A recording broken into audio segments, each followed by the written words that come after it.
Eh, Ahora mismo vamos a dedicar unos minutos a un panel que ha organizado nuestros queridos amigos de la Universidad Nacional Autónoma de México, y para que nos presente al panel y a sus ponentes, voy a pasarle el micrófono a su director, Javier Laguna. Gracias, Javier, por organizar este panel tan interesante. Gracias. Gracias, Tocayo, como nos decimos tú y yo mutuamente, pues se nos olvida cómo nos llamamos. ¿Cómo se llama este? Bueno, nada, muchas gracias primero que nada por esta amable invitación que nos hicieron hace meses ya de coorganizar este simposio y en esta parte final a la UNAM.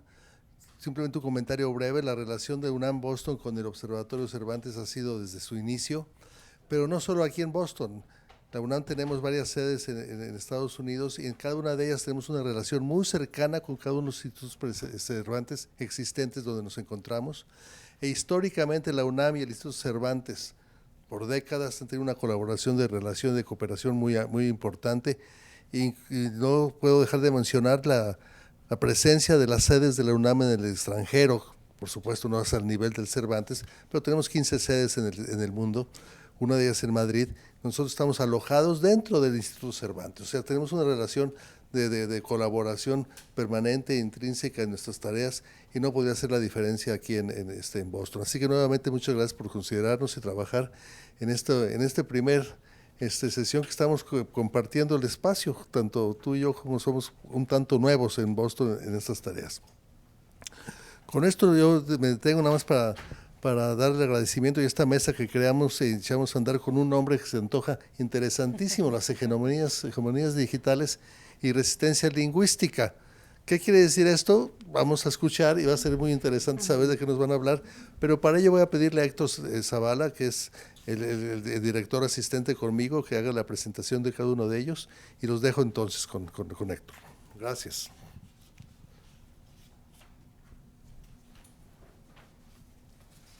Bueno, muchas gracias Javier y muchas gracias de nuevo al Observatorio por invitarnos a ser coorganizadores de este 10º simposio del Observatorio.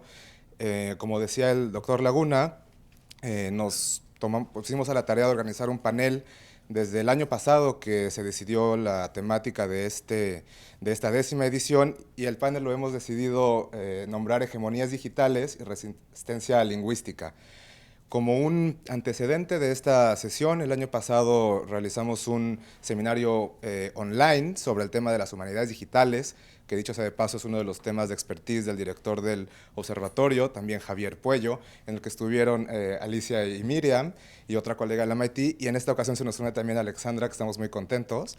Entonces, en el panel que estamos poniendo desde UNAM Boston, reunimos a ellas 3 destacadas especialistas y ellas van a reflexionar sobre las tensiones entre las hegemonías digitales y la resistencia lingüística en el ámbito académico y comunitario. Todo esto en un entorno digital dominado por el inglés. Se discutirán los desafíos y estrategias para fortalecer la presencia del español, el francés y el portugués, así como el papel de la tecnología en la enseñanza, la investigación y la preservación cultural. A través de experiencias desde México, Puerto Rico y Estados Unidos, nuestros panelistas compartirán sus perspectivas sobre cómo construir espacios digitales más diversos, equitativos para las lenguas periféricas. Entonces me voy a dar la tarea de presentarlas en el orden en que están sentadas, sin ningún orden especial. La doctora Alicia Diwan es profesora de literatura comparada y estudios culturales en la Universidad de Massachusetts Boston. Su investigación se centra en la literatura y las artes visuales franco-caribeñas, especialmente producidas por mujeres, así como en las humanidades digitales. Alicia ha recibido reconocimientos como la beca del Consorcio de Futuros Étnicos Digitales y el colectivo de becas digitales de Caribe de Yale. La doctora Miriam Peña es investigadora de la Biblioteca Nacional de México y doctora en estudios hispánicos por la Universidad de Western Ontario. Es especialista en humanidades digitales y estudios literarios. Su trabajo se centra en la publicación enriquecida, la preservación digital y el uso de la inteligencia artificial en archivos históricos. Coordina proyectos como Libros de Todos, Libros para Todos, enfocados en la visibilización del patrimonio bibliográfico mediante herramientas digitales. Y como dicen en inglés, last but definitely not least, tenemos a la doctora Alexandra Connelly. Ella es madre, activista y gestora cultural viequense. Se desempeña como gestora de programación del Archivo Histórico de Vieques, donde lidera proyectos de digitalización, preservación y exhibiciones digitales centradas en la memoria histórica de su comunidad. Forma parte de organizaciones de base comunitaria como Vidas Viequenses Valen, donde funge como secretaria, y la Alianza de Mujeres Viequenses. Su trabajo se enfoca en la justicia social, la educación comunitaria y la defensa del patrimonio cultural de Vieques. Sin más, les dejo la palabra a nuestras queridas panelistas y ellas se van a automoderar, ya lo practicamos mucho. Entonces, bueno, muchas gracias por su participación.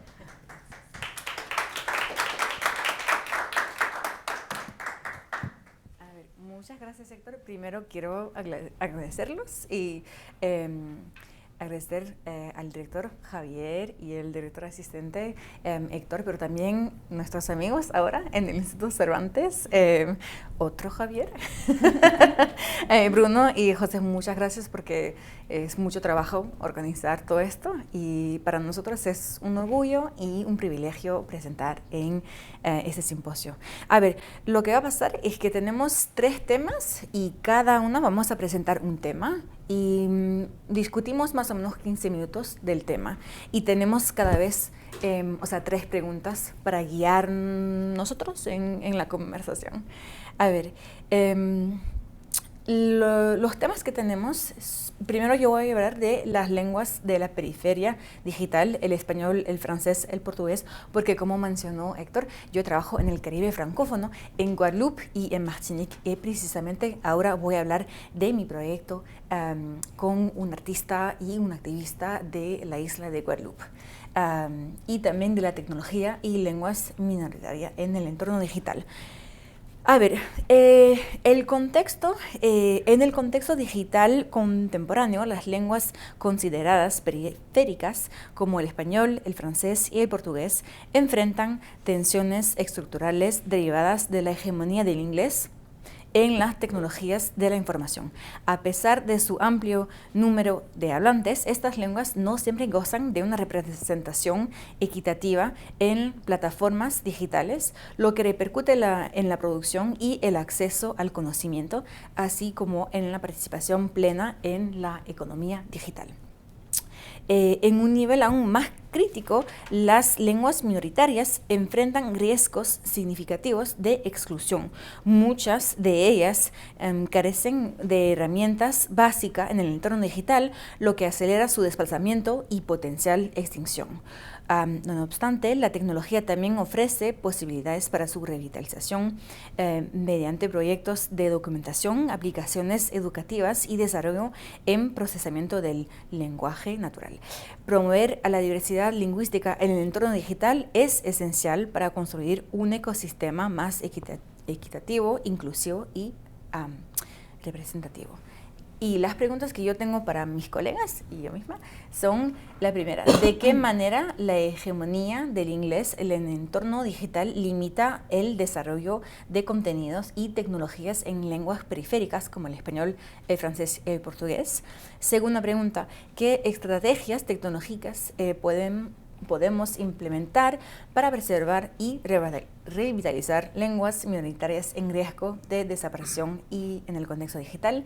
Y la tercera, ¿cómo influye la exclusión lingüística en el entorno digital en la reproducción de desigualdades socioculturales y económicas al nivel global? Y ahora me siento. Bueno, si se me permite empezar. Claro. Agradezco también la invitación, pero creo que mejor entramos directo al tema y cortesías más tarde. A ver, el entorno digital naturalmente, por alguna razón, está en inglés. Todo está en inglés. Uh-huh. Los programas, las computadoras, los teléfonos, todas las herramientas que utilizamos están en inglés. Muchas de ellas tienen ya una salida, un output hacia el español, pero tiene que ser configurado a mano, ¿no? Es decir, bueno, algunas te geolocalizan y dices, bueno, pero ¿qué español vas a utilizar? Uh-huh. Pues el español neutral, el español de España, el español... Entonces, estos entornos se sienten falsos cuando estamos hablando del español, ¿no? No son ajenos. Entonces, ¿qué es lo que pasa? Tenemos que adaptarnos nosotros. yo tengo la idea, que creo que es cierta, y los lingüistas lo sabrán mejor que yo, cuando piensas en un idioma que no es tu idioma, piensas distinto. Entonces, eso lo que te obliga es que tienes que traducirte constantemente en tu producción, en lo que vas a hacer, en cómo lo vas a hacer, y luego además traducirte para que estas estrategias puedan beneficiarte para... ¿Qué pasa con la preservación documental? Que es a lo que yo me dedico. ¿Cómo describo este objeto, este documento, este códice, en un sistema, en un lenguaje de metadatos que no está hecho para este tipo de objetos? Tengo que traducirlo. Entonces, son procesos continuos de traducción, y eso lo que permite, o lo que no permite, es una apropiación genuina de las herramientas de trabajo. No nos podemos apropiar de ellas, no hay este romance entre tecnología y estudio, ¿no? Siempre es esta relación un poco tóxica, pero al mismo tiempo codependiente, porque tampoco podemos hacer nuestro ejercicio si no las utilizamos. Entonces, las lenguas minoritarias, que en este caso son todas las que no sean el inglés, están siendo excluidas de los entornos digitales, y esto, bueno, lo mismo se reproduce en la desigualdad social, que todos los que no hablamos inglés, pues somos un poco ciudadanos de segunda clase, ¿no? Entonces, eso se está reproduciendo, o siento que se sigue reproduciendo con estas formas de no hacer nuestras las tecnologías, porque pues, simplemente no fueron dedicadas para nosotros, ¿no? En nuestras lenguas. Sí, justamente esto me hizo pensar en una interrupción, un punto que del doctor Eric Silverberg, que ayer que dijo que sí, la programación siempre está en inglés, en el idioma de inglés. Y uno puede pensar, pero el inglés es un idioma muy, muy plástico, ¿sí? Que se puede modular, pero también tiene una rigidez, la sintaxis del inglés, y un idioma nunca es neutral, ¿sí? Entonces, por el inglés, por la sintaxis del inglés, también hay un vínculo de valores. Entonces, por ejemplo, el sintaxis de francés, de español, de portugués es bastante diferente. Entonces, el hecho de expresarse de manera programática, incluso, sí, como dijo Miriam, uno tiene que hacer el esfuerzo de traducirse todo el tiempo. Y eso es como, es de manera estructural, ¿sí? Sí, ¿verdad? En el caso de yo viéndome a esa tercera pregunta de cómo influye la exclusión lingüística en este entorno digital y reproducción de desigualdades socioculturales y económicas, ¿verdad? En el caso de mi entorno puertorriqueño en Vieques, en donde el español es nuestro lenguaje primario, pero tenemos el inglés impuesto por el régimen colonial estadounidense, pues vemos cómo la mayoría de nuestros trabajos tienen que tener un enfoque inglés para poder tener más alcance, para compartir nuestros trabajos. Así que de manera de que aunque queremos utilizar el español como nuestro lenguaje primordial, que es nuestra madre patria, como uno dice, pues en nuestro entorno cultural hay que de todas maneras usar este inglés. Así que es como complicado poder excluir el español sin tener la necesidad de usar este idioma, que es un gancho social en el entorno digital, tanto como para los archivos y para la comunidad, ¿verdad? En un momento en donde en Puerto Rico, en Vieques, tenemos un nivel, ¿verdad? Yo hablo desde el enfoque archivista comunitario, donde queremos compartir nuestro archivo dentro de toda esta hegemonía digital, lingüística, pero estamos viviendo un momento cultural en donde hay tantas personas angloparlantes en nuestra comunidad, en donde nos vemos en en esta disyuntiva de tener que utilizar los dos idiomas para poder compartir lo que estamos haciendo.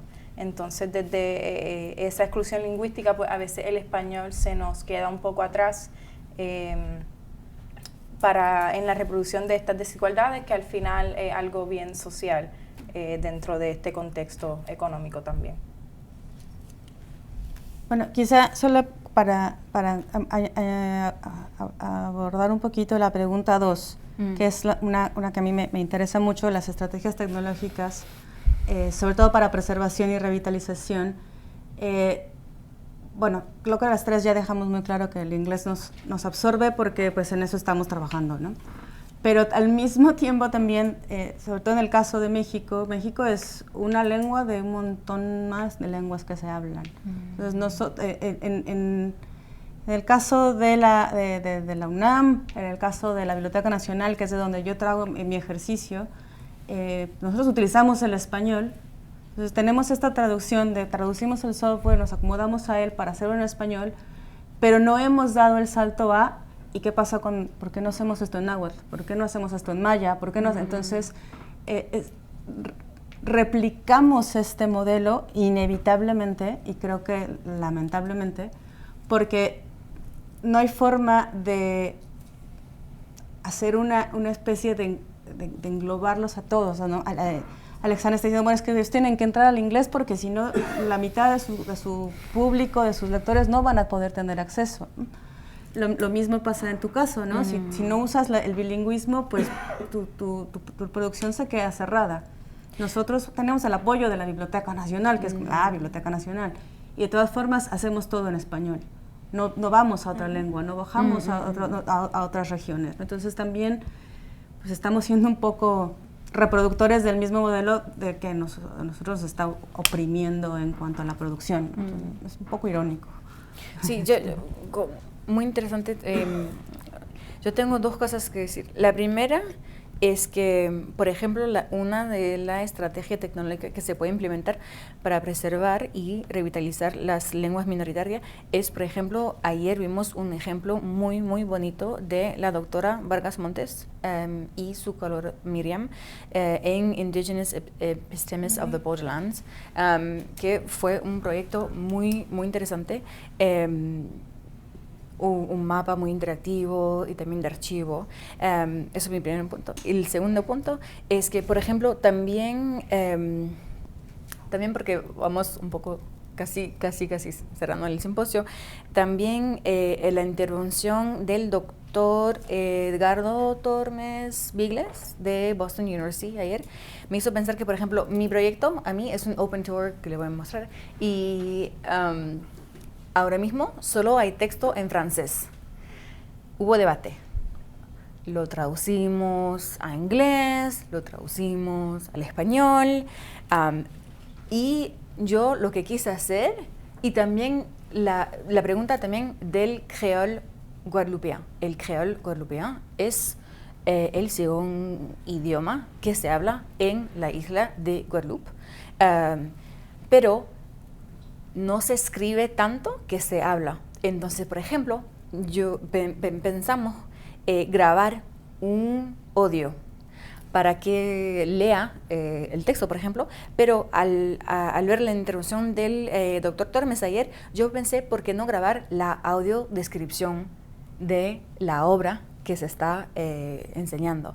Entonces, eso, por ejemplo, es un vínculo de preservación, de revitalización en el contexto digital.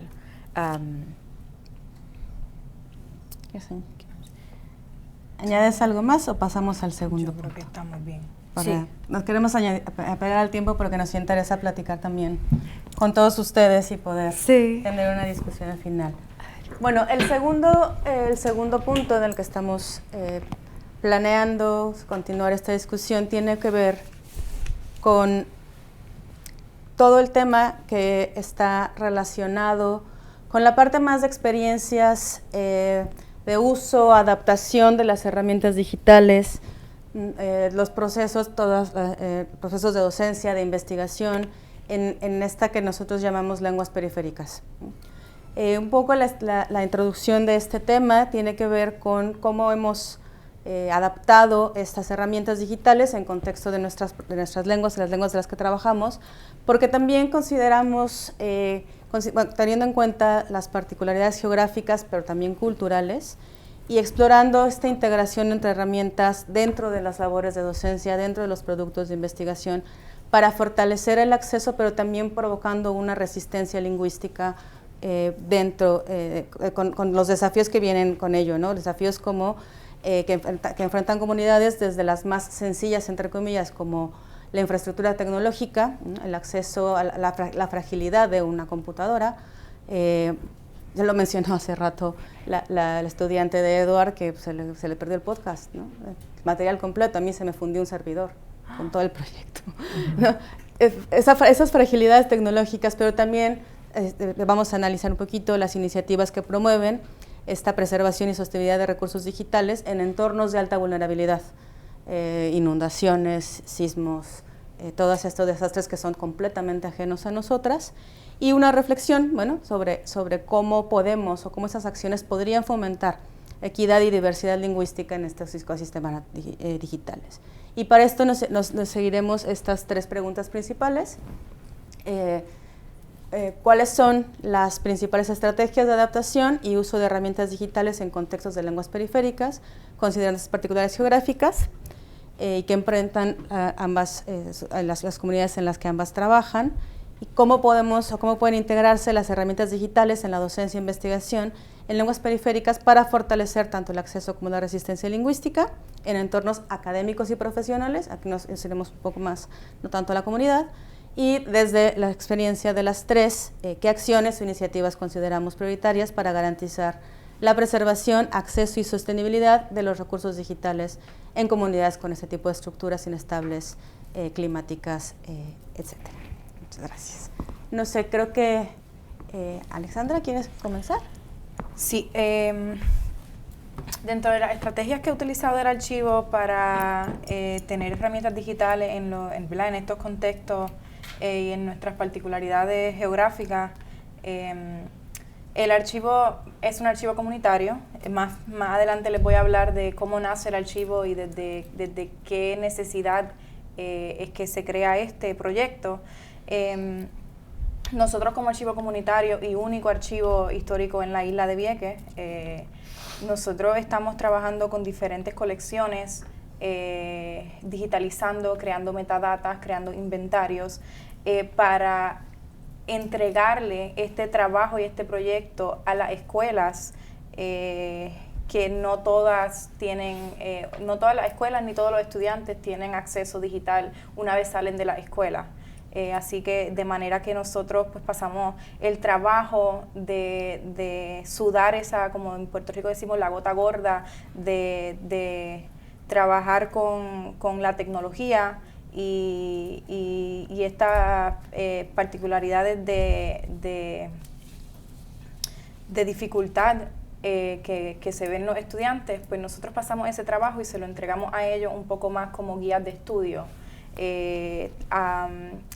Llevamos materiales tecnológicos a las escuelas, tanto como pantallas, PowerPoints, computadoras, audiovisuales, para que ellos entonces tengan una premisa de qué partir desde también los mismos maestros para esa adaptación y la herramienta tecnológica, pero siempre partiendo desde la humanidad digital. Así que por lo menos entre esa primera pregunta, igualmente, ¿verdad? Más o menos contesté las mismas, la pregunta 1 y la pregunta 2, entregándole siempre papel escrito a los estudiantes, porque no, una vez salen de las escuelas, pues a lo mejor no tienen la misma viabilidad de trabajar las asignaciones o los proyectos que se les entrega. Así que dentro de esta archivo nosotros hemos tenido diferentes colaboraciones con otras organizaciones en Puerto Rico, como el PR Syllabus, como la UPR de Caribe Digital, el DLOC, que es el Digital Library of the Caribbean. Tenemos una extensa Nada, no le voy a hablar tanto del archivo porque quiero en mi parte poder abundar un poco más, pero sí, ¿verdad? Dentro de estas cosas, pues, ¿cómo digo? Resguardando la humanización de nuestro archivo, pero también utilizando esa parte digital, pero es bien importante en la docencia tener esa entrega de las investigaciones en papel. Y entonces creo que lo abundé bastante entre estas acciones y las iniciativas. También tenemos contactos con muchos maestros de las escuelas, tanto intermedia, pública, de las escuelas públicas, intermedia, elemental y superior, para que ellos nos ayuden a cómo crear diferentes guías de estudios de lo que tenemos en el archivo comunitario, crearle a ellos entonces bases para partir de el archivo que tenemos en Vieques para estas condiciones y las inestabilidades que pueden sufrir la escuela.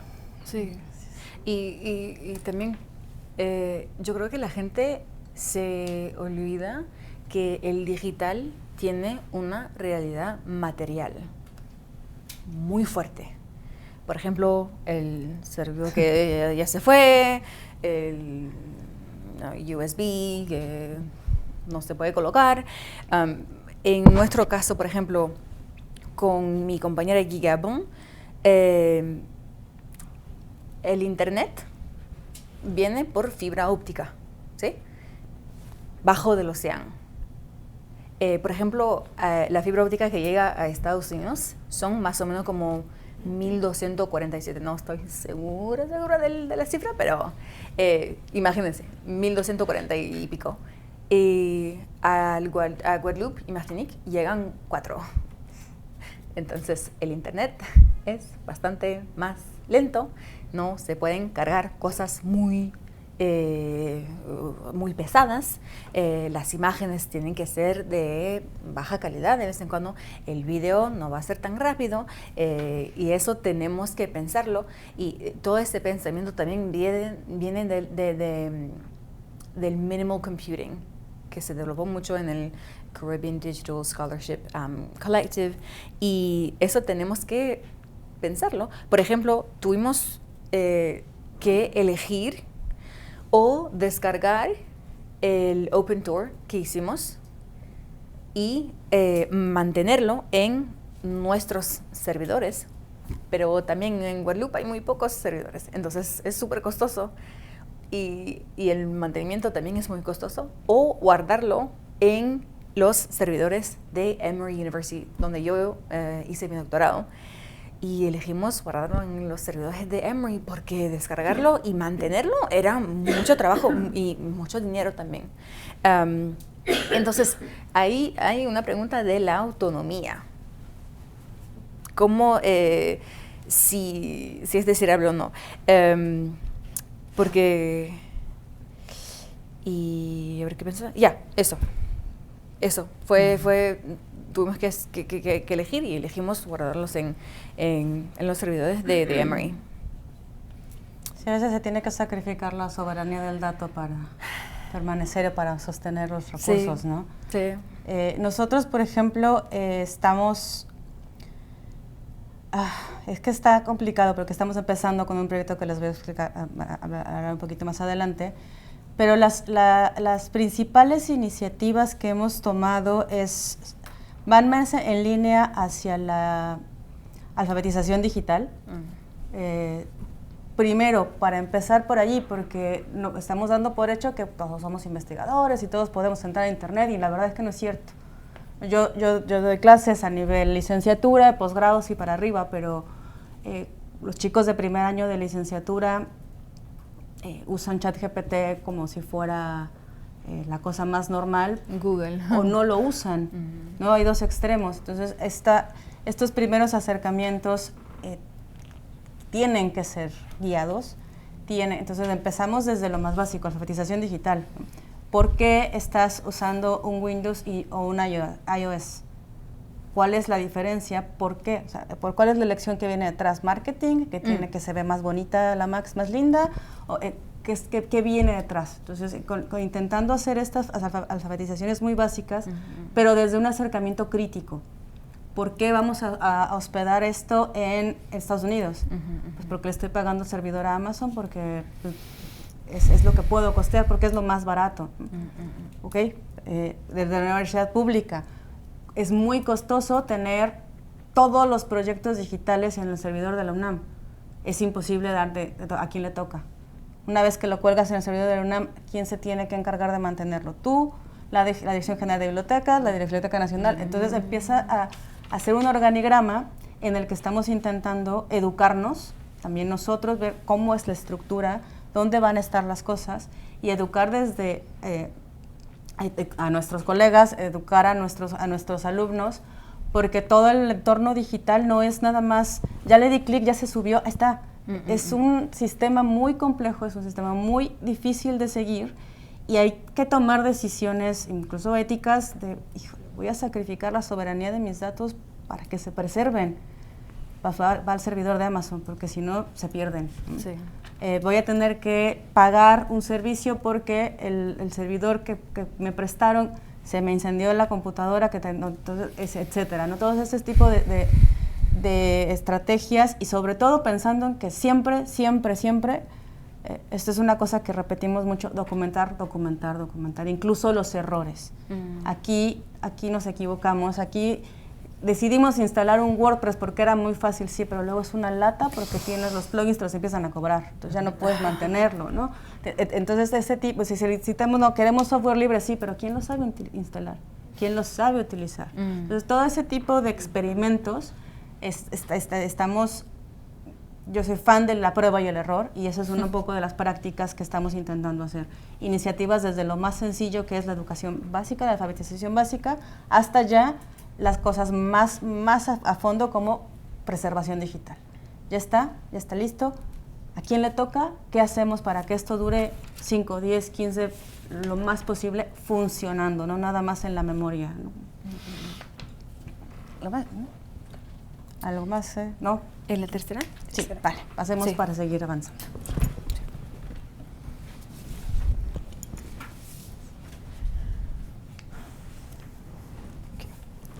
Pues, primeramente, nuevamente gracias por tenernos aquí. Como ya he mencionado antes, mi nombre es Alexandra y voy a hablar específicamente de las estrategias de resistencia lingüística y la apropiación, estrategias de resistencia y apropiación lingüística y acciones para fortalecer la presencia digital de estas lenguas. Antes de hablar de todo esto, tengo que mencionar, ¿verdad? Primeramente, quizás como que un poco de contexto histórico. Pues Puerto Rico, ¿verdad? Régimen colonial estadounidense, en donde se intentó imponer el lenguaje de inglés como lenguaje principal, y fracasó. Entonces este intento se abandona a mediados del siglo XX. Entonces en ese momento se crea el Estado Libre Asociado, y la Operación Serenidad. Bajo este proyecto se crea el Instituto de Cultura Puertorriqueña, en donde se hacen esfuerzos de promover el español como lenguaje principal y ligarlo a la identidad puertorriqueña.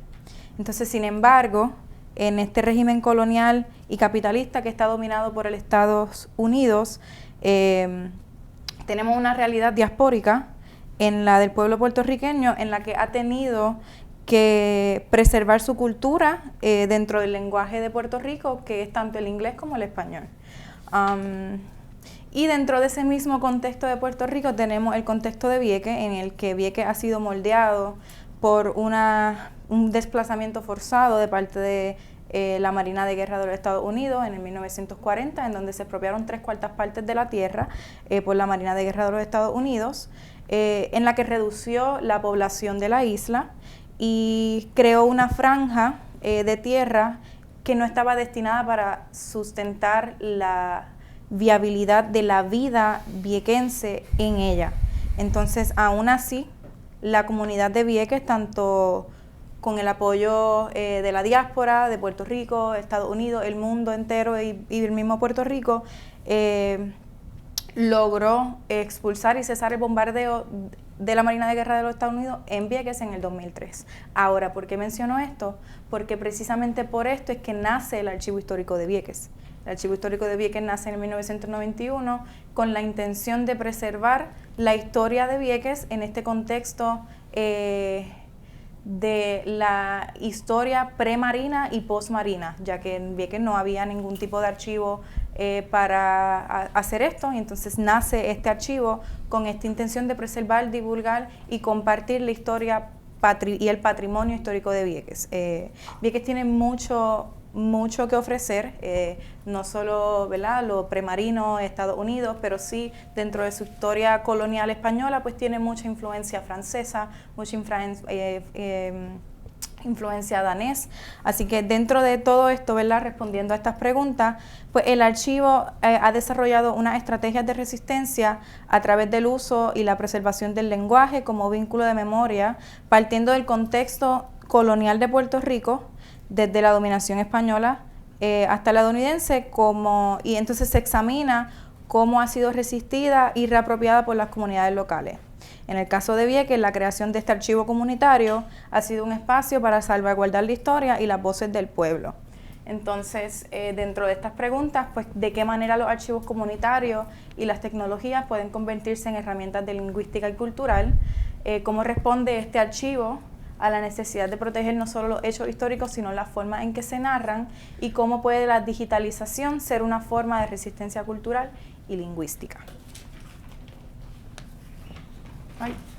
Bueno, nosotros estamos, de hecho es también un proyecto experimental, es la primera vez que lo hacemos. Acabamos de convocar desde la Biblioteca Nacional al primer congreso de patrimonio documental. Y una de las líneas que queremos tratar y que nos interesa mucho es toda la parte de digitalidad, pero sobre todo de las formas de repensar lo que son los archivos, de repensar las bibliotecas, de repensar todos estos espacios físicos en su digitalidad, pero sobre todo los archivos comunitarios son archivos, los archivos digitales son archivos. ¿Cómo nos enfrentamos? Ok, tal vez no tienen un cuadro de clasificación como el Archivo General de la Nación, pero tienen y surgen porque están subsanando una necesidad sociocultural de una comunidad que está decidiendo, como bien lo menciona Alexa, que está intentando preservarse, conservarse y difundirse, darse a conocer. Entonces, en esta línea, creo que este tipo de digitalizaciones, el ponerlo en la disponibilidad, el ponerlo fuera, permiten no solo la resistencia lingüística, porque depende mucho en qué idioma lo pongas, qué estás haciendo, ¿no? Ahorita estoy trabajando con una tesista que está haciendo recopilación de archivos digitales trans en México. El lenguaje es un lenguaje neutro, lo más neutro posible, y está siendo muy difícil porque pues, el lenguaje no es neutro, entonces ha estado bien complicado lingüísticamente porque eso tiene una postura política. El decir nosotros tiene una postura política, no solo tiene es una cuestión de identidad. Entonces empezar a contextualizar esto, empezar a mostrar esto como una forma de resistencia cultural, de resistencia de un género, de un movimiento. Creo que lo digital nos permite mucho esta flexibilidad, esta difusión. La preservación, quién sabe qué tanto nos permita, porque es muy frágil. Lo digital también puede ser muy frágil, necesita mucho mantenimiento, pero creo que como un primer esfuerzo, digitalizar estas formas de resistencia, visibilizarlas desde lo digital, permiten que lleguen más allá, que llegue más gente, y creo que también nos está obligando un poco a replantear nuestras definiciones que tenemos de estas grandes instituciones como las bibliotecas, los archivos, los repositorios, ¿no? Gracias. Yo estoy... El proyecto que tenemos con Guy no es en sí mismo un archivo, pero también, ahora sí que estoy hablando así, ¿por qué no? Puede ser un archivo. No, es que Guy, lo voy a mostrar en un segundo, es un artista que hace mucho arte efemeral, mucho land art, y entonces eso ya se desintegró. Entonces es una manera también de preservarlo y compartirlo con la gente de Guadalupe y también más allá, claro. Y es una manera también de sí archivar su trabajo, que no se pierda, y sobre todo uno de los temas más importantes es la crisis ecológica. Entonces, sí, es una manera sí de archivar de manera artística, de manera interactiva. Sí.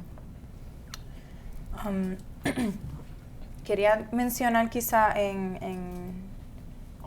dentro del, ¿verdad? Cuando yo comienzo a trabajar en el Archivo Histórico de Vieques, empezamos a trabajar con una colección que se llama Colección de Andrés Nieves, una colección de audiovisuales, en el cual recientemente logramos digitalizar alrededor de 192 horas de audiovisuales gracias a la beca de Recordings at Risk. Y entonces esta colección de audiovisuales responde a la lucha en Vieques comunitaria en contra de la Marina, y pues se digitalizó esta gran colección que fue grabada desde lo más íntimo, yo diría que de la comunidad, por un cineasta puertorriqueño que llegó a Vieques y se dedicó a hacerlo sin recibir un centavo por grabar eso. Entonces tenemos alrededor de 20 años de grabaciones de actividades culturales, desobediencias civiles, arrestos, y entonces para nosotros, ¿verdad? Esta es una de las grandes colecciones que tenemos, son colecciones digitales. Hemos tenido que aprender un montón en metadata, en RAIDs, instalar programas a la computadora que desde organizaciones con pocos recursos, pues tenemos que nosotros mismos autoenseñarnos, y asimismo también hemos aprovechado la oportunidad de entonces enseñarle y crear talleres para la comunidad, de talleres de digitalización, talleres de metadata, para poder entonces fomentar la resistencia, no la resistencia digital, pero fomentar la digitalización para un marco más expansivo de conocimiento. Y nada. Y cuando platicamos también cuando tú y yo platicamos así de la pregunta del acceso, porque por ejemplo también hay un empuje de decir como, se va a digitalizar todo, lo ponemos todo en PDF, en Open Access, en Internet.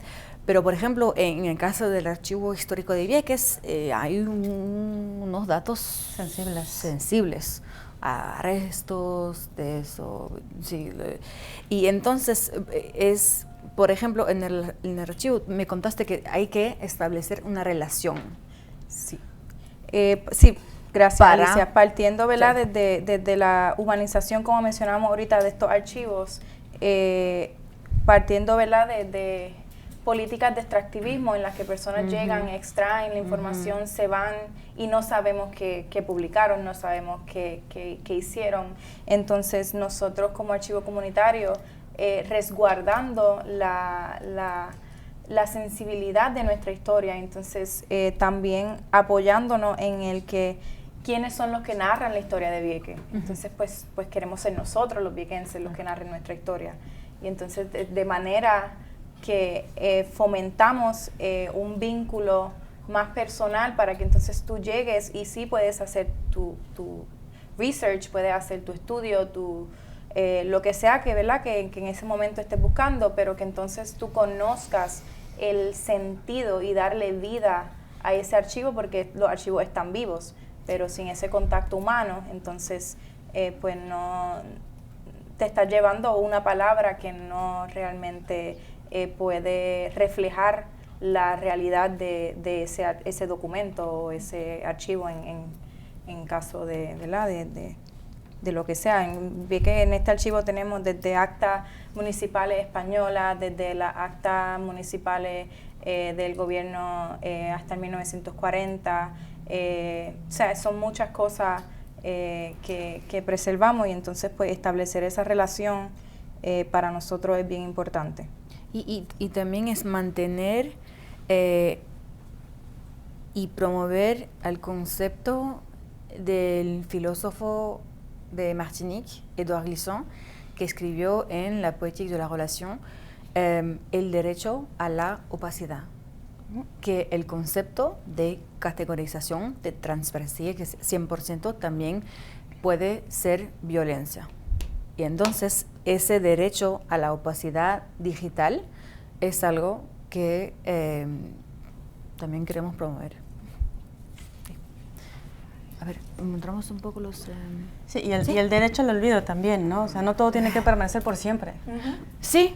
No, El efemeral también. Históricamente no tenemos guardado todo lo que se ha producido. ¿Por qué todo lo digital tiene que guardarse? Sí.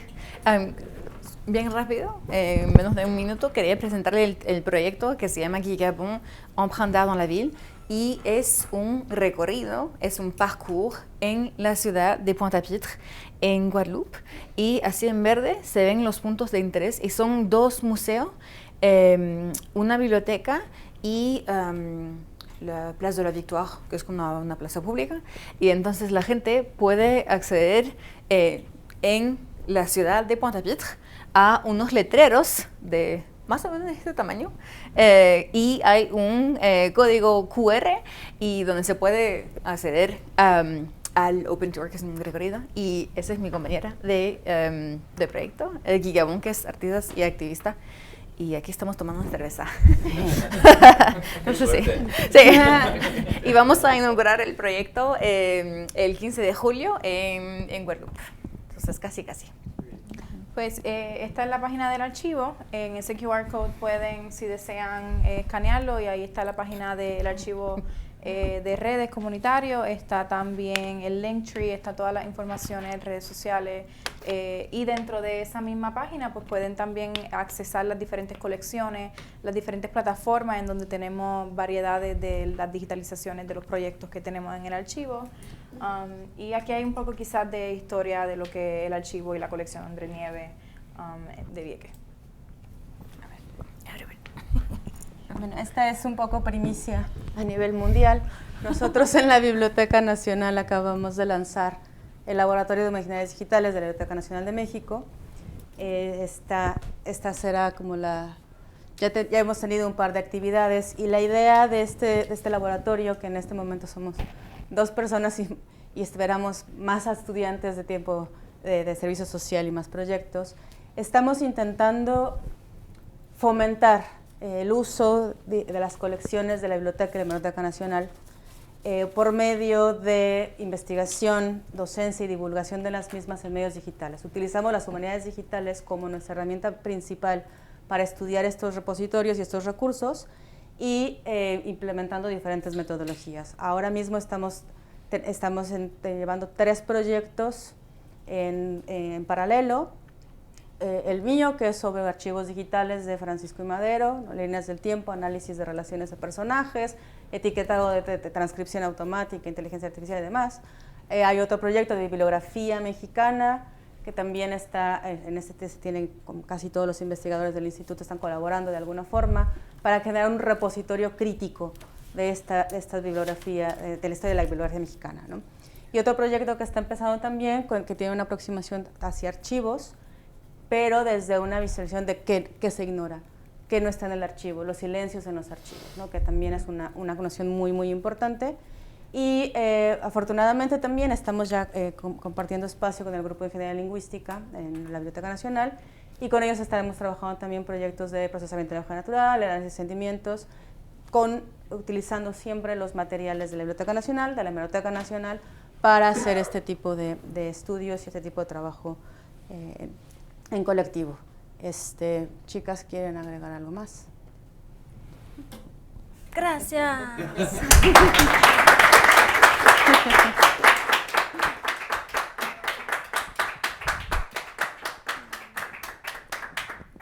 Gracias nuevamente. Está prendido, ¿verdad? Antes de pasar el micrófono para las preguntas que ustedes sugieran, yo quiero hacer una propuesta. Y el director del observatorio no la conoce todavía, pero creo que lo va a aceptar, porque Alejandra está de nuestro lado. y es que el próximo simposio que organicemos conjuntamente lo hagamos en Vieques. No puede ser de otra manera, tenemos que descentralizar los análisis de estudios. Dijo y que qué sí, mejor ya en una está. isla, ya estás tú comprometida. Bueno, eso ya quedó en la agenda, ya está acordado. Preguntas en el tiempo que tenemos. No, rapidísimos. En tu página del proyecto pones Official English Version. Yes. ¿Qué pone en la versión en inglés? Pues tratamos de traducir ¿Pone nuestro... versión oficial española? No, ponemos versión Pues oficial español, de español. O sea, es una traducción directa. Sí. También con oficial. Sí, ¿Por qué oficial? porque cuando tú entras a la página del Archivo Histórico de Vieques, lo primero que te sale es la página en español. No, sí, pero pone Official English Version. Sí, y en la cuando le versión das- en inglés pone... Lo mismo, pero en español, no en inglés. ¿Por qué oficial? Es una muy buena pregunta. Yo realmente trabajo